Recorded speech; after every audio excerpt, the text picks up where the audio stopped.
సంక్రాంతి పండుగ ముగియడంతో ఏపీలో తిరుగు ప్రయాణాలు సందడి మొదలైంది.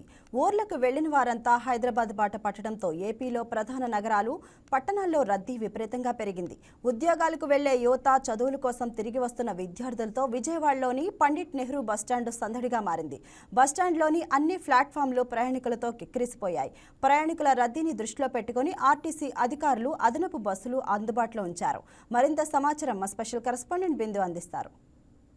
సంక్రాంతి పండుగను పురస్కరించుకొని పల్లెటూరుకు వచ్చిన ప్రజలందరూ వారి యొక్క నగరాలకి మళ్ళీ తిరుగు ముఖం పట్టారు. ముఖ్యంగా విజయవాడ ఆర్టీసీ బస్టాండ్లో అయితే జనసంద్రోహం స్టార్ట్ అవుతుంది. అంటే ఈరోజు రేపు ఎల్లుండి ఇంతే రష్గా అయితే ఉండబోతుంది.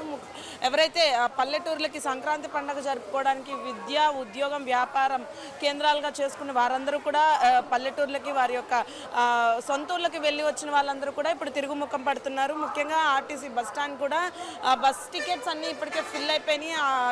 అదే నేపథ్యంలో స్త్రీశక్తి పథకాన్ని ఉపయోగించుకొని స్త్రీలు కూడా అంటే వారి యొక్క స్వగృహాలకు వెళ్తూ ఉన్నారు. ఈ నేపథ్యంలో కఠినమైన భద్రతా చర్యలు కూడా చేపట్టారు. అంటే ఇంతమంది జనం వస్తున్న నేపథ్యంలో ఎటువంటి అవాంఛనీయ ఘటనలు చోటు చేసుకోకుండా తగిన భద్రతా చర్యలు చేపట్టాలని కూడా ఆర్టీసీ నిర్ణయించుకుంది. సో అలాగే ఎప్పుడైతే సంక్రాంతి పండుగకు వస్తున్నారో సంక్రాంతి పండుగకు వస్తున్నప్పుడు ఎంత జనాన్ని అయితే కంట్రోల్ చేశారో అదేవిధంగా ఇప్పుడు కూడా తిరిగి వెళ్తున్నప్పుడు కూడా అంతే జనాన్ని కూడా కంట్రోల్ చేసే నేపథ్యంలో ఆర్టీసీ చర్యలు చేపట్టిందని చెప్పుకోవచ్చు. ముఖ్యంగా ఉభయ గోదావరి జిల్లా అంటే విశాఖపట్నం, రాజమండ్రి, గోదావరి సైడ్ నుండి అయితే వచ్చేవాళ్ళు ఎక్కువగా ఉన్నారు. అటు నుండి మళ్ళీ విజయవాడ, హైదరాబాద్ వెళ్ళేదానికి కూడా రూట్ అంటే బస్ని రూట్గా వాడుకుంటున్నారు. కాబట్టి విజయవాడ బస్టాండ్లో అయితే ప్రయాణికుల రద్దీ ఇప్పటి నుండి అయితే స్టార్ట్ అయింది.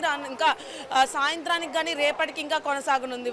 ప్రయాణికులు ఇంతే విధంగా అంటే భోగి ముందు ఎలా అయితే జనాలు స్టార్ట్ అయ్యారో రావడం అదేవిధంగా ఇప్పుడు కూడా స్టార్ట్ అవుతున్నారు. ఇదే జనసంద్రోహం 3 రోజులు కొనసాగుతుంది.